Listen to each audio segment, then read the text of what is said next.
Hello, and welcome to the Data Engineering Podcast, the show about modern data management. Dagster offers a new approach to building and running data platforms and data pipelines. It is an open-source, cloud-native orchestrator for the whole development lifecycle, with integrated lineage and observability, a declarative programming model, and best-in-class testability. Your team can get up and running in minutes thanks to Dagster Cloud, an enterprise-class hosted solution that offers serverless and hybrid deployments, enhanced security, and on-demand ephemeral test deployments. Go to dataengineeringpodcast.com/Dagster today to get started, and your first 30 days are free. Data lakes are notoriously complex.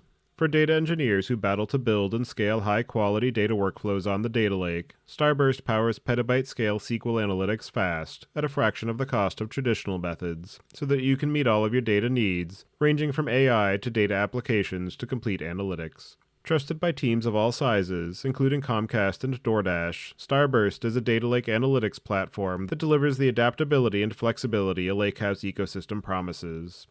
And Starburst does all of this on an open architecture, with first-class support for Apache Iceberg, Delta Lake, and Hoodie, so you always maintain ownership of your data.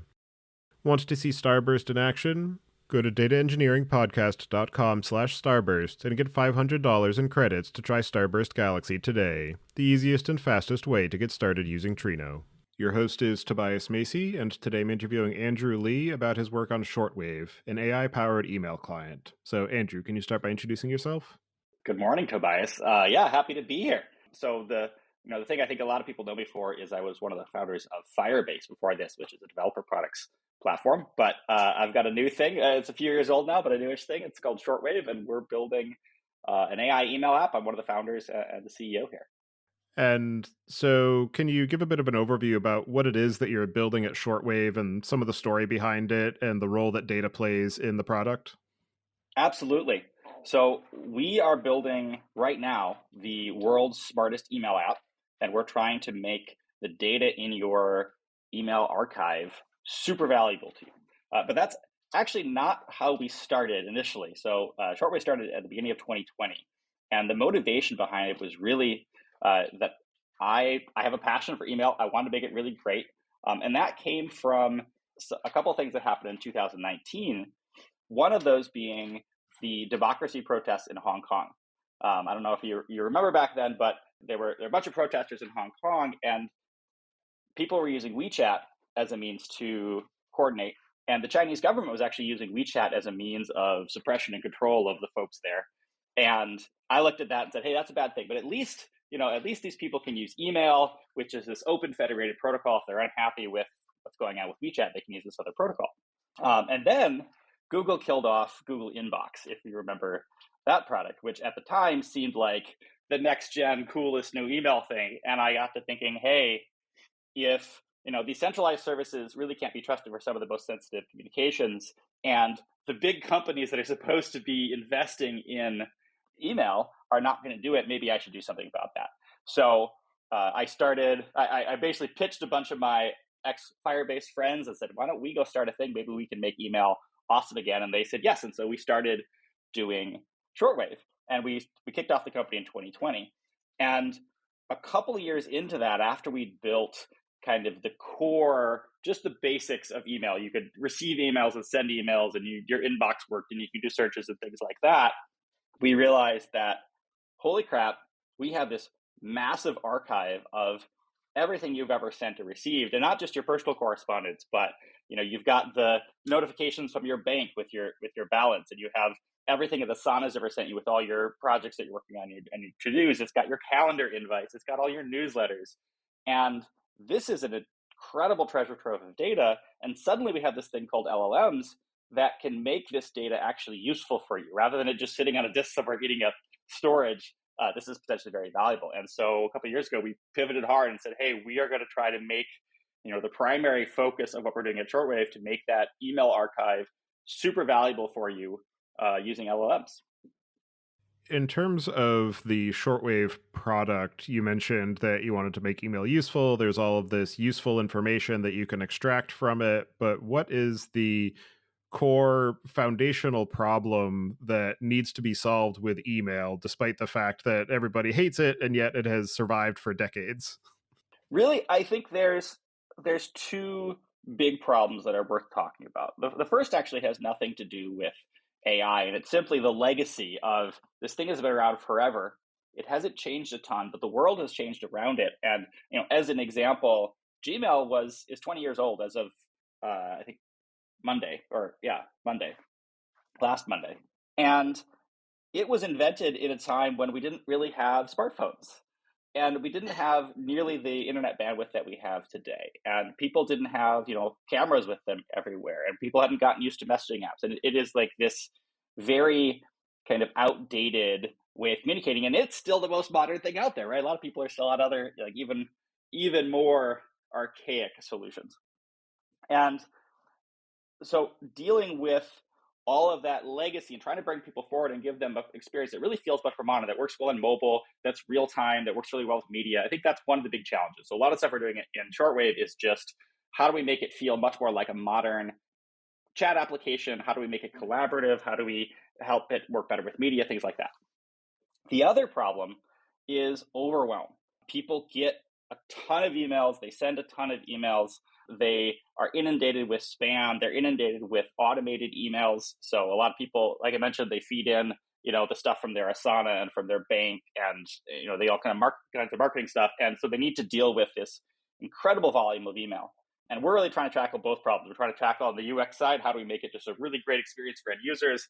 On the data side, how do we help you deal with this overwhelm of data and help you kind of sift through the noise and get to what matters?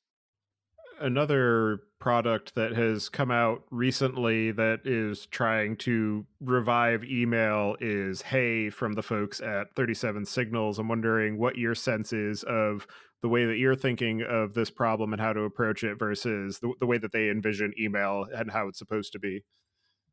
Yeah, I think there's a lot to like about Hey. So I think one of the most popular things, you might have seen the article in the New York Times last week from Ezra Klein talking about Hey and why he likes Hey. So they have the screener, for example, which allows you to choose whether or not someone gets to send emails and put them into your archive, which is like one of their ways of dealing with overwhelm. They have some cool categorization features. They have some cool collaboration features.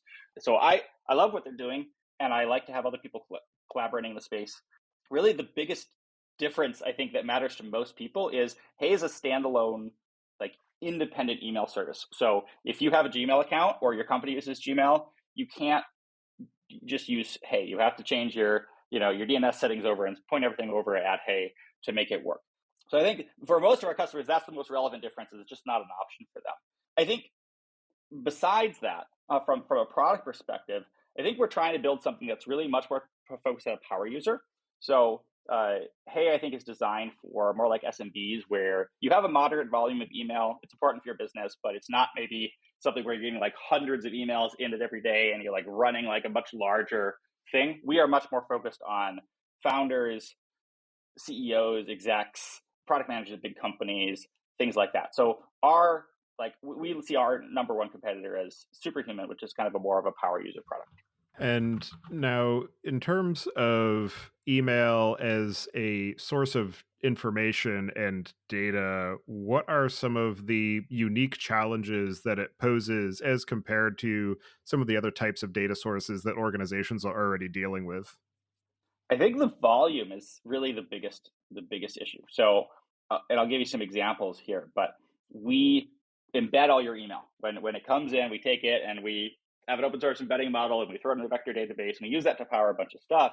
And my personal inbox, my personal Gmail, has 3 million messages in it. And taking 3 million messages and embedding them all and throwing them in a vector database is expensive, and it takes a while to actually do that. And if you want to change the embedding model, you have to re-embed all that stuff, and that can be a challenge. So thinking about how do you deal with a very large number of messages?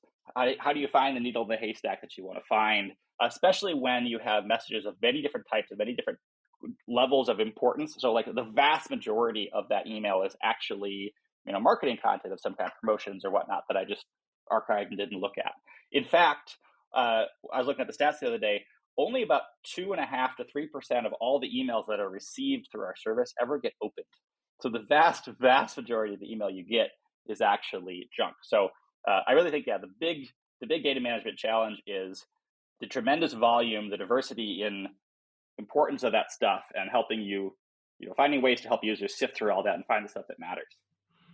To the point of generating embeddings of all of the content, as you said, it's expensive, it's time consuming, and 3, 4, 5 years ago, it was probably not even really feasible because the technology didn't really exist for being able to natively store the data in that format and be able to actually do anything meaningful with it. And I'm curious how the advent of large language models, the commensurate rise of vector databases and vector search, and just the overall ecosystem around generative AI, how that changed the ways that you thought about what you could and should be doing with email and its role in your product direction. It's totally changed it. So if you rewind 2 years, we were following all of the developments in LLMs online, and we were playing with some of the demos and stuff, but we weren't seriously working on it at Shortwave because we didn't think it could actually be used to deliver things that worked end to end, like real end user experiences. And um, around late summer, early fall, a couple of years ago, we started seeing that, hey, actually, maybe this stuff is close to production ready. Maybe we can find a way to duct tape it all together into a product that actually works end to end. And I think ChatGPT was really the thing that made it obvious that, okay, this stuff is ready for prime time. And I want to say that I think the tech that's out there right now is just barely good enough. There's been a lot of things where we hook the thing up the way we think it should work, and it doesn't quite work. And there's a lot of little weird things in the prompt and little fudge factors and a lot of duct tape to like make this whole thing work. But I think for a startup, that's actually the right time for you to build a system. Is like figure out right before when everybody else thinks that they can actually build a product like this is the time for you to figure out a way to duct tape together and launch it as a startup. And I think we managed to do that. As we've said, email has been around for a long time. Lots of other protocols and products have come along claiming that they're going to unseat email for all time, and yet it is one of the stickiest pieces of technology that we have, aside from maybe the TCP/IP protocol. And I'm curious how you view the strengths of email as both a protocol and an ecosystem as compared to all of the different means of communication that we have tried to generate to supplant it over those years. Yeah, I think the most important thing to understand about email is that it exists at scale and it has this ongoing network effect. And there is, I have many complaints about the standards and the way the ecosystem has evolved. And, like authenticating emails, for example, is a total mess. And the types of data that you can send in emails is a mess. And the way the headers work is a mess. And the way it works with DNS is a mess. But it exists and a ton of people use it, and it is at this point universal. And so I look at it as, and it's the only system like that. There are lots of other little open source projects to do communication this way or that way, but there's nothing that's working at a scale where it can actually be a viable competitor to the centralized messaging services that I talked about. Right? If you want to build a thing that's going to compete with like WhatsApp or Messenger, email is really the only viable kind of open protocol that exists today. And maybe someone will come up with one in the future, but I'm skeptical. It's very hard to kind of bootstrap that sort of thing. So I think the fact that it has been bootstrapped, it does exist, it has been scaled to the size it is really important. And that's why we chose to focus on it. It wasn't necessarily that we thought it was an amazing protocol. It was the thing that everybody used. And digging into Shortwave as a product and as a platform, I'm wondering if you can talk through some of the ways that you've thought about the architecture and design at the system level and how the overarching user experience goals have been reflected in the architectural elements that you have focused on. Yeah. So the history of the company actually, I think, is really relevant here. When we started Shortwave, our initial idea for differentiating from other products was to focus on a collaborative use case where we said, hey, what if your inbox was a place where you could communicate really effectively with other people on your team or with other people in real time? So we built like typing indicators and we made this feature called channels and you can emoji react on stuff. And to make that work, we built a client server architecture where the ingestion of your email, the syncing of your email from Gmail actually happens on the server side. And a lot of that heavy lifting is done on the server side. And our client talks over a protocol that we defined between your web browser or your phone and our servers. And we did this initially to make collaborative use cases work really well.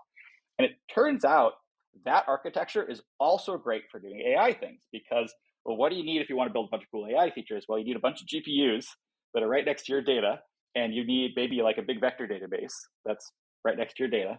And you can do that now because we're sucking in your email on the server side where we have access to all of that stuff. So we have this client server architecture where when you sign in, we connect to Gmail, we sync all your stuff to our cloud service, and then we index it. So we have traditional full text search infrastructure that we throw it in. So we use Elastic for that.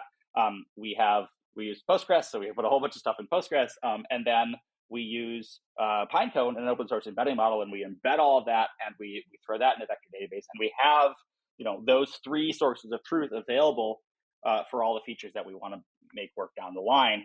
And so when you're doing something in the app that needs to look at data, if it's something that needs full text search, we can run full text search. If it's something that needs like real-time live updates, we can use Postgres and the streaming stuff that we've built. If you're needing to do some sort of semantic search, we've got it in Pinecone. We can run searches there really easily as well. The aspect of discovery and search and the fact that you have to have the same data in multiple different locations for these different particular use cases is the state of the world today. But I'm curious, what are some of the ways that you've been thinking about what the aspects of specialization are because of the fact that there are those different storage systems that are focused on these different representations of the data, and how you think about in particular this rising topic of hybrid search, of being able to move across both text-based search and semantic search, and in particular as a business trying to be profitable, the fact that you have to have all of these copies of data in all these different systems, which can become increasingly expensive as you scale. Yeah, no, this is a real thing that we face. So we have many copies of the data, right? Like I said, we have the stuff in Postgres, we have the stuff in Elastic, we have the stuff in Pinecone. We actually have other copies as well for other purposes. So yeah, all of your data is replicated a ton, and all of that's copied, outside of Gmail. So Gmail also has copies of this, and they replicate it, I'm sure, as well. So yeah, we're definitely storing way more than we need to. I would love for some of these systems to be able to do more than one thing. So I'll give you an example here. Today, the public-facing version of our AI search. So if you talk to the assistant, you ask it a question. The way it is retrieving data today is purely using, well, I shouldn't say purely. I'll give you a little background on how it works, and then this will make more sense. So when you run one of those queries, we're going off and we are searching in multiple different stores, and we are pulling in the information that you want. And some of that is coming from Elastic, some of that's coming from Pinecone, and then we are re-ranking that whole set, and we are returning it to the agent, and then we're asking the LLM to answer your question. The data that we are gathering there is not using hybrid search, and it is not being filtered by any sort of metadata. And so if you ask a question like, what are my favorite foods, it might be able to go find things that are related to the foods that you like. But if you ask it a question like, of the threads that are in my inbox that have this label, what are my favorite foods? It's not smart enough to restrict the domain to just that set of threads and look for the foods. And if you had a specific word in there, what are my favorite types of pineapples? It's not going to do the hybrid search thing where it like looks for this rare word.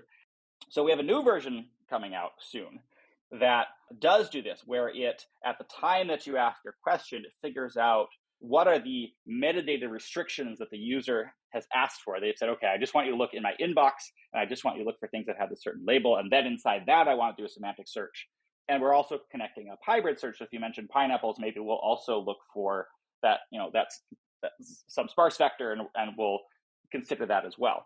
And this combination of identifying the metadata constraints, constraining via the metadata, and doing the hybrid search is actually something that's all been written in our code.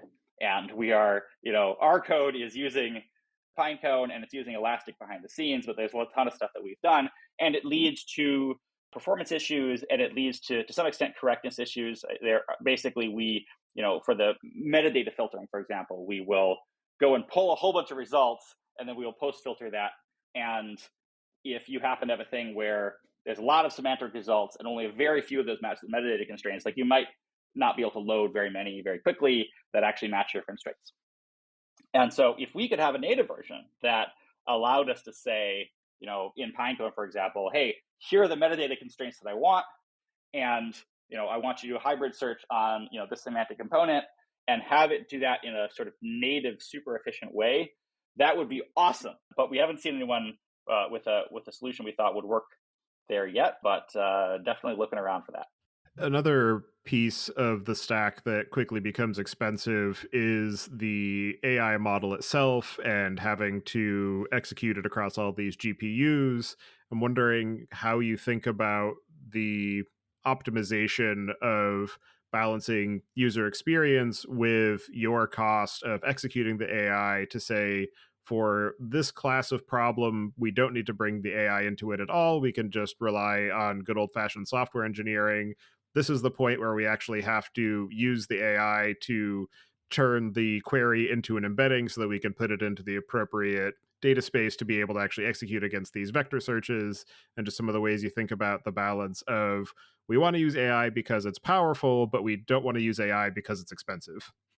So within the decision between using AI at all and not using AI, I have at least one fun example here, which is snooze in our app. So we, for a long time, have said that we had smart snooze, that like you can type in any time and it'll figure out when it is. You can say like Christmas, or you can say like August 5th, you can say 9:42 p.m. and it gives you a suggestion, and you can be on your way, and it's natural language, right? And that system is entirely rules based. There's no statistical method or AI or anything. It's just a block of code where we said, hey, there aren't that many versions of this, and we can make this like fully client side and really fast and really cheap if we just write out the rules. And so there are things like that we do. We also use some of Gmail's tech. So some of the labeling of different emails and things, we just, if they think it's a promotion, for example, we think it's a promotion as well. So in many cases, we don't do the heavy lifting. We use what somebody else has done, or we use some rules-based system, and it gets the job done. Within the realm of AI, I think there's also a tremendous differentiation in terms of like how powerful a model we want to use. And there's many considerations here. Cost is a big one, of course, but we also need to think about latency and privacy implications.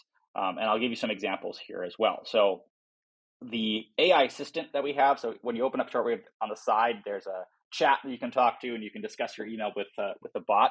That is run on GPT-4 Turbo.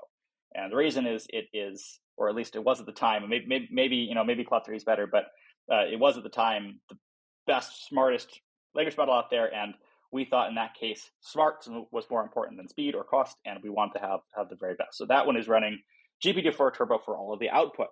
But inside that assistant, actually, every time you type a command and press enter, there's actually a whole bunch of LLM calls going to figure out what data to feed into that final prompt. So when you ask a question, we are trying to figure out, hey, what data sources should we be searching? Should we be searching their email history? Should we be looking at the thread on the screen? Should we be looking at their draft? Should we be looking at some of their settings? We're also extracting constraints and keywords and things from that query. And those operations are done in a variety of different ways. The latest version that we're working on right now is using a fine-tuned GPT-3.5 to try to figure out what search constraints to look at. We, on the back end, when we run those searches, we have obviously an embedding model that embeds this stuff in the beginning, but we also have a re-ranking model that's used to go through a whole bunch of potential candidate results and figure out the ones that we want to use. So, the final output there is an expensive, slow model, but there's many LLMs calls that are being made when you type that. Some of them much cheaper, much faster, and then some other types of models being run on the back end. I'll give you another good example here, which is our summaries. So when you open up an email, right at the top of the email, we put like a very short little summary of the email, which has been, I think, a feature that people really love. And that one is using Mistral running on some GPUs of ours. And that is really primarily done for latency reasons, where we don't want to wait for, you open a lot of emails every day. If the summary takes a while to display, it doesn't really help you, right? So we got to do it really fast, and waiting for GPT-4 would just take too long. So there we're using Mistral, and we're trying to get something out to you really, really quick. Another aspect of email and all of the different products that have been built around it is the question of security and trust, because email can often have a lot of information in it that you don't necessarily want to have generally available or widely known. The other aspect of this in your product is the question of personalization for that AI model and the types of responses that you're getting. I'm curious how you manage the complexities of the security and sensitivity of the information and the personalization capabilities that you're building with these different AI models. Yeah. So I think right now one of the interesting things that we're doing here is, so far we have not done any model training on end user data. That may change in the future, but we today do all of our personalization through retrieval. So as an example, like when you're writing an email in Shortwave, and we advertise that we write it in your style. The way that we're actually doing that is finding relevant examples where we say, hey, what are some emails that he wrote in response to similar email threads? Or what are some emails that he wrote where it started in a similar way to the draft he's written so far? And we're throwing those in the prompt and being like, hey, basically the last 10 times he wrote an email like this, these are the emails that he wrote. And then we're having an LLM sort of synthesize that together with what you've written so far, and give you a suggestion or give you a full email. And that method actually works really well. And we actually, in this particular case, actually, we do use some fine tuning, but that fine tuning, it was not done on end user data. That was actually done on data from our team internally. And the fine tuning was just to get the output formatting right. So like if you use the AI autocomplete that we do, the fine tuning is there to make sure that it gives you completions of the appropriate length and the appropriate format, so that it feels natural as you're getting them. It's not to give you a particular style. I think in the future, we definitely do want to unlock more value with models trained in end user data. And yeah, privacy is a huge factor, huge consideration. We want to make sure that everyone is aware that we're doing this and has control over what data it's on, and made sure that the data, I think the fear that everyone has is you train on my data and then that data somehow ends up in somebody else's account. And we'll make sure that anything we do is being extremely careful not to let that sort of thing happen. One of the recurring questions that I found myself coming back to when speaking with anybody who is building a product that has an LLM as any component of it is the question of platform risk, where, particularly in the case of the API focused models of OpenAI, Claude, etc., you have no control over what the end company is doing with their model, what their future direction is going to look like. And so there is inherent risk there. But even with the open source models, there's platform risk of, is it going to be maintained? What does the future evolution of this model look like? Or I want to be able to do something custom, or I would like to push the evolution of this type of model in a certain direction. There's a lot of complexity and time and money investment that goes in that way. I'm curious how you think about the balance of platform risk, of the level of control that you have over the models themselves and their capabilities, and then also the question of the repeatability and reliability of the models, given that they are probabilistic and not deterministic. I think, honestly, those are not huge concerns for us. And the reason is just that we're a startup and we are under super rapid development. And the reality is 6 months from now, our system is going to be totally different, not because the vendor changed things out from under us, but because we decided we wanted to build things a whole different way. And our business is inherently risky, and we know that. So I'm not too, right now, I'm not too worried about that kind of stuff. I think it's actually a really fun time to be working on this, because there is so much change and so much churn, and there's new people launching models all the time, and the competition between the different vendors is super fierce. And there may come a time when this stuff matures more, where your choice of what platform to build on is a much bigger deal. But I think right now, my advice to folks would be like, be comfortable trying all of it, build your system in a modular way where you can try to swap things out, and expect that you're going to rebuild your whole thing every few months. And that's just the way it is because the tech is evolving so fast. You mentioned earlier the expense and complexity of having to rebuild all of your embeddings when the models change. I'm curious, given your comment about focusing on modularity and the ability to experiment with a number of different models as the space evolves, how that has influenced the way that you think about when and how often to rebuild those embeddings, or how those embeddings should be constructed to minimize the need to be constantly rebuilding them. So our AI assistant has been live for just over 6 months, and we actually are still running on the same embedding model that we launched the product with. We are very soon going to be swapping in a new model. We haven't actually decided which one yet. We're looking at some different options. We're also looking at embedding fine tuning, and we see a lot of potential there as well. And we're actually going to be doing this at the same time that we're going to be shifting to a different vector database. So Pinecone has a new serverless offering that the big benefit is they separate compute and storage. So with the old pod system that they had, you paid for kind of a set amount of compute and storage. And since our usage is like super storage heavy and not super compute heavy, it hasn't been great for us. But they're going to have a new offering that fixes that.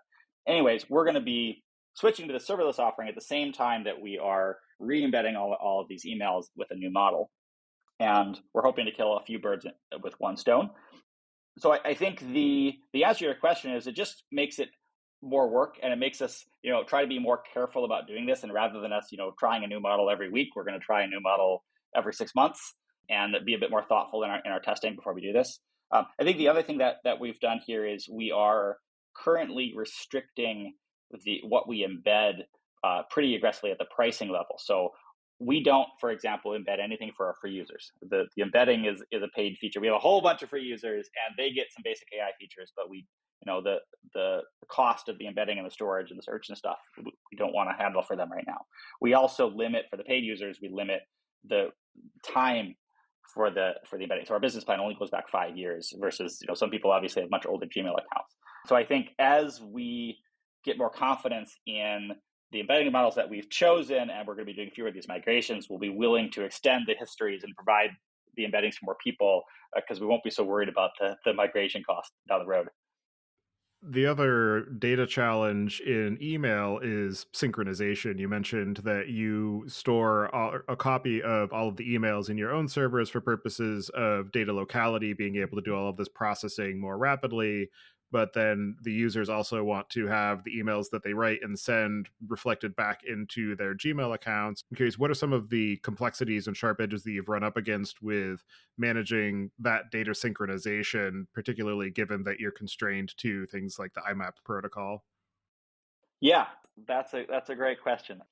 It's a lot of work, actually. Like, there's a ton of logic, a ton of effort has gone into making that sync happen smoothly. The Gmail APIs are pretty good in this regard. So they, for example, give you a real-time feed of most things. And so if you're using Shortwave, like in some cases, actually, you get updates to your email before you see them in Gmail. You get them in Shortwave first because the API is faster than Gmail. But there definitely are some sharp edges. So I'll give a couple examples here. One of them is not all of their APIs are real time, and some of them are kind of expensive to pull. So, for example, contacts. If you go and you make changes to a contact manually in Gmail, we don't get a real time update of that. And so there's a button in the settings where you can go and if you happen to have made some contact changes, you can click that. And we pull, to get those updates. But if we might not do it quickly enough for your taste. So if you need to get an update faster, you can do that. Same thing with certain kinds of settings. So like if you change, your signature from Gmail, if you want it to show up in Shortwave, you either have to wait a little while, or you have to click a button, or you have to sign out and sign back in for us to refresh that. The other, I think, sharp edge I want to talk about, there's a bunch of stuff like that, but the other, I think, big one is if you have an app that presents the data in a different format than people in Gmail are used to, figuring out how to transform those data models with each other can be a really interesting challenge. So we actually have a different threading model than Gmail. In Gmail, if I read an email to you and one other person, and each of those people responds just to me. In Gmail, I'm going to have 3 messages: the one I sent, the response from you, and the response from the other person. And it's up to me as a reader to see all those 3 messages and figure out, oh, there's actually 2 conversations going on here. In Shortwave, we actually split those up and we say, hey, you got 2 threads. You got, the me and Tobias thread and the me and the other person thread, and they actually present as different entries in your inbox. And they mention each other. You can see that they kind of split in the UI, but we treat them separately, and you can label them separately, and you can, pin them separately, and you can do these things separately. And syncing that with Gmail to make sure that, we handle all the weird edge cases that can come up where one of them treats this just as a collection of messages and the other one treats this as this threaded tree is quite a fun challenge. Another aspect of your product is the focus on email as a means of productivity, where we are exchanging a lot of valuable information, particularly when using email in a business context. A lot of those messages will yield one or multiple to-do items. You need to be able to track your progress on completing whatever that actual deliverable is. I'm curious how the use of shortwave changes the workflow and communication patterns, either for individuals or teams, and some of the ways that you think about the balance of the communication elements with the productivity elements. Yeah. So a big goal that we have, I think I mentioned earlier, we're really focused on kind of power email users like execs and founders and CEOs and those folks. A big goal that we have is to help you treat your email inbox like a to-do list. And I think no one likes the fact that their email inbox is a to-do list, but I think you just have to admit it and say, hey, it's a to-do list other people can add stuff to. And rather than sort of pretend it's not, let's give you the tools to actually treat it like a to-do list.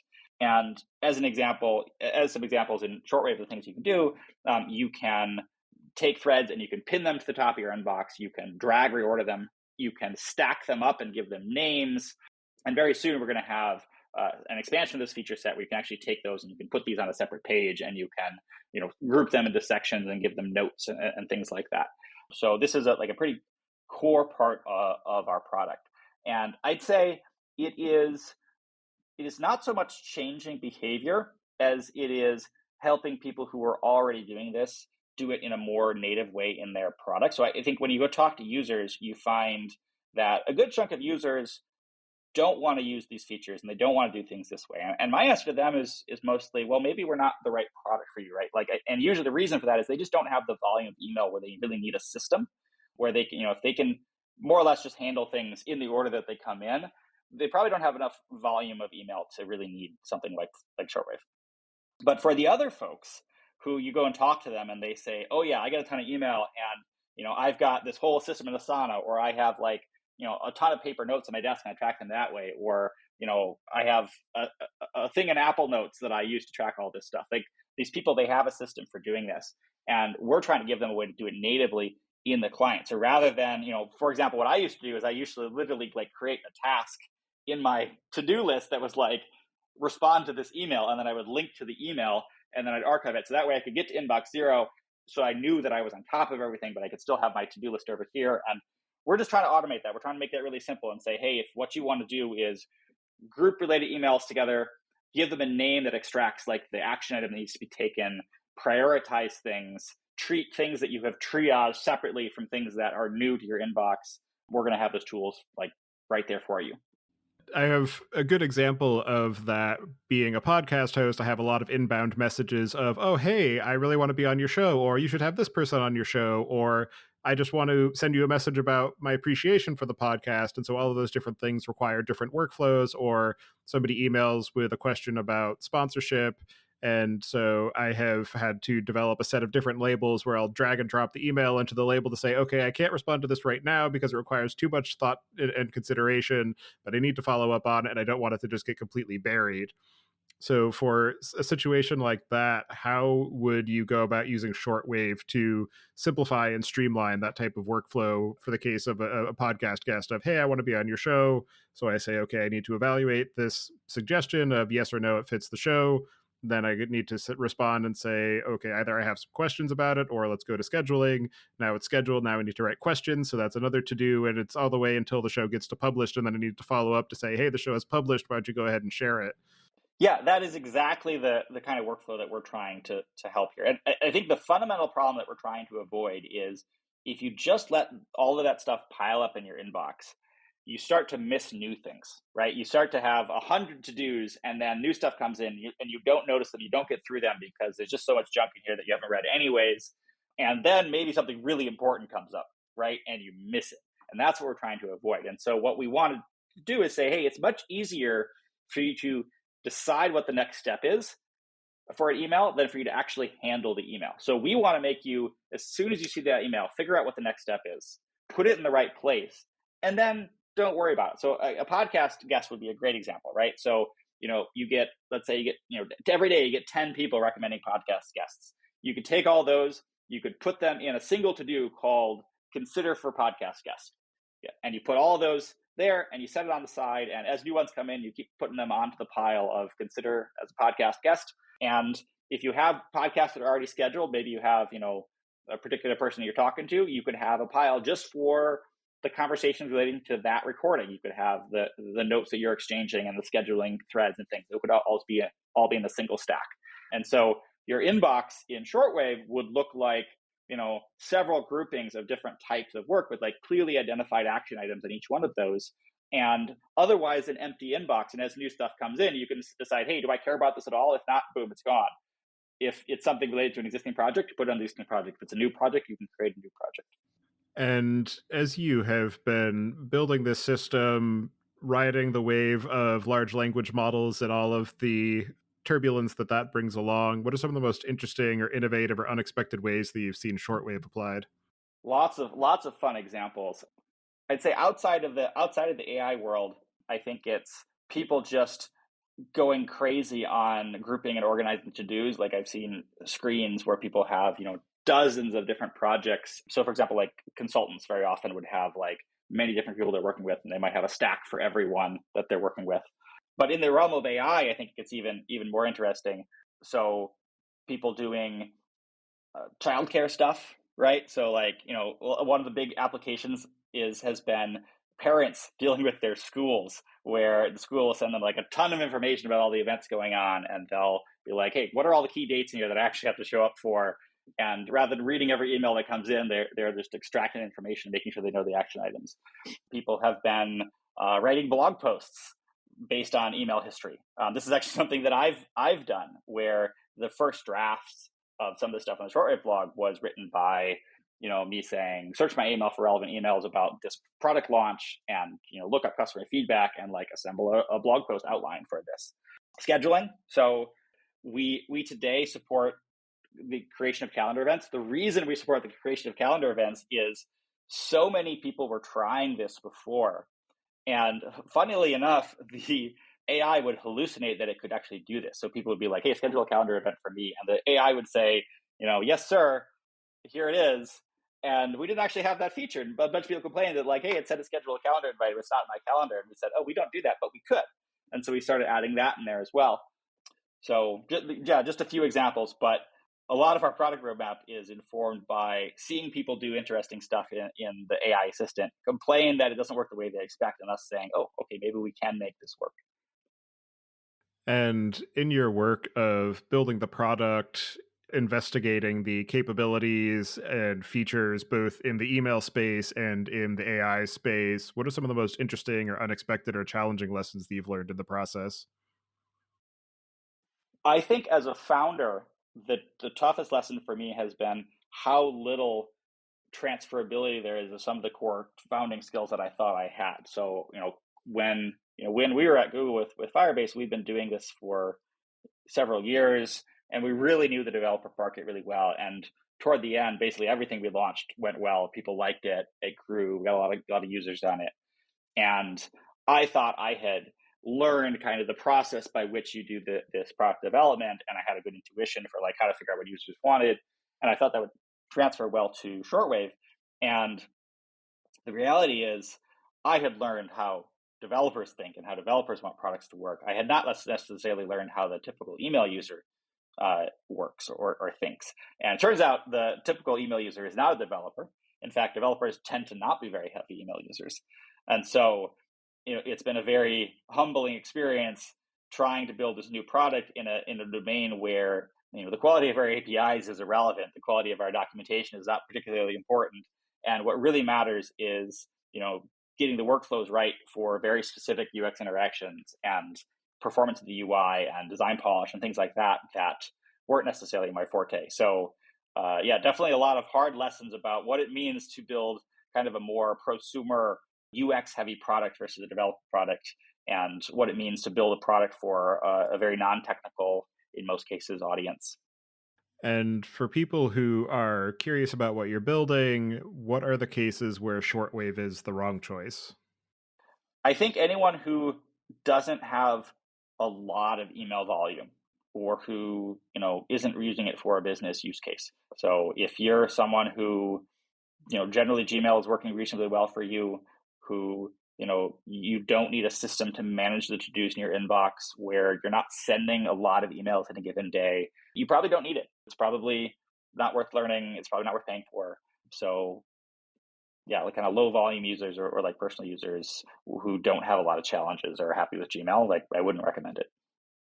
And as you continue to build and iterate on the product, as you continue to keep tabs of the ways that the LLM space is evolving, the challenges around data storage and retrieval for AI, what are some of the things you have planned for the near to medium term of the Shortwave product? A ton. So our AI assistant today can answer certain types of questions reasonably well. So you can go in there and you can say, for example, I could be like, hey, who am I recording a podcast with today? And it'll probably get the right answer. But if you say, give me a list of all of the emails where I've discussed recording podcasts, it might struggle. If you say, who are the 10 best podcasters discussed by our team, it'll probably struggle. So anything where you're working with like a much larger set of data, it's struggling right now. Also, I mentioned earlier constraints. So if you say things like, what are the emails in my inbox that are discussing podcast recording, it's going to struggle with that. So we want to really double down on that AI assistant and have it move from a thing that can answer like relatively isolated specific questions to something that can answer much more broad questions that require aggregating a lot more information, and that can answer questions with clear constraints, where you can say, only consider these types of emails or look in these places for this data. We also want to pull in more data sources. So today, like I said, you can look at the thread on the screen and the draft, and you can search your email history, you can look at your calendar, there's a few things like that.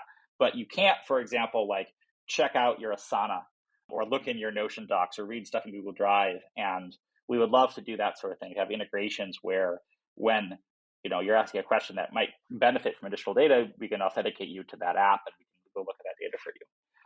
And then a lot of iteration on the UX side. I think one of the really exciting things about AI is a lot of UX ideas about how this stuff really should work optimally have been thrown out the window now that you can have voice interfaces for things, and you can have text interfaces for things that are actually much nicer than they used to be. And there's different types of information you want to present. So I expect to see UIs for products change rapidly over the next few years as people learn new patterns. So I'll give you a good example of this. On Google Maps, you can pinch to zoom, and I think people got really used to that idea, and I think it's like a really cool UX pattern. I've seen some demos recently of pinch to summarize, where if you could take a text block and you could like squeeze it on the screen and it summarizes, and if you expand it, it gets more verbose. And I don't know if that particular interaction is one that we want to have, but I think there's going to be lots of sort of basic primitives of like, what do certain sorts of gestures and things do on your phone in regards to AI that maybe we can standardize and make really useful for folks. The pinch to summarize gesture, that's an interesting one I haven't really ever thought of. So I'd be curious to see how those types of interaction patterns evolve as we bring on these technologies more broadly. And are there any other aspects of the work that you're doing at Shortwave, the ways that you have thought about architecting the technical elements of a product that is dependent on AI, the vagaries of the email ecosystem that we didn't discuss yet, that you'd like to cover before we close out the show? So many little tidbits we could probably discuss, but nothing comes to mind right now. All right. Well, for anybody who wants to get in touch with you and follow along with the work that you and your team are doing, I'll have you add your preferred contact information to the show notes. And as the final question, I'd like to get your perspective on what you see as being the biggest gap in the tooling or technology that's available for data management today. Yeah, I think there's a couple that I'll cite here. One of them is testing. So we today, with all of the the AI assistants and the summaries that we do and the autocomplete, like the way we test this is just with a few golden examples where we say, hey, we know this used to work, let's try that again. And because each of those test cases depends on you having the right like corpus of email in your history, it's actually really hard to make those in an isolated way. Like it's very hard to like have a repo that everyone on the team can check out and like run these tests if it's testing against like 3 million emails that you had personally, especially if you don't want to share them. And so I think our product, as it evolves forward, is constantly regressing in different ways, in ways that we're unaware of, and that's a really hard thing. And I've talked to a lot of other people who are struggling with the same issue of like, how do we test this thing? How do we make sure we're actually making forward progress? So I think testing is a big piece of that. I think another piece is building LLMs that are designed more for internal usage in agents rather than externally facing like end user output. So as I mentioned with our AI assistant today, we use GPT-4 Turbo to actually output information to the user. But every time you ask a question, we're also running like 10 LLM calls to make decisions about which data to pull and to extract certain features from the text and to rewrite things in a way that are friendly for doing semantic search and things like that.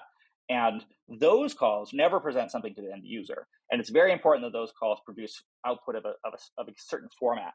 And we run into a lot of bugs and errors where those internal calls are not behaving well. So a good example of this is we did this thing called query reformulation, where we take the history of your conversation so far and the context of whatever else is on the screen, and we rewrite the question that you just posed in a way that is like ready for embedding. And that often fails because the AI apologizes, right? You'll ask the LLM to do this, and it's like, I'm sorry, but, and then we embed, I'm sorry, but, and we go search for that, and those return the results we want. And it would be nice if we could say, hey, this is an internal call, right? I want you to give the closest thing you can to this type of output. And I think there are people looking at this sort of stuff, but I think there's definitely underinvestment here and a lot of opportunity, and we'd love some better tools for like LLM calls inside software rather than as end user output. Well, thank you very much for taking the time today to join me and share the work that you're doing on the Shortwave product. It's definitely a very interesting problem space that you're addressing, as well as sharing your experiences of the data challenges and product challenges of working with AI and data embeddings. It's definitely a very interesting space. It's constantly evolving, so I appreciate the time and energy you're putting into understanding and tackling that, and you taking the time to share some of your hard-won knowledge to myself and the listeners. So thank you again for that, and I hope you enjoy the rest of your day. Thank you so much for having me.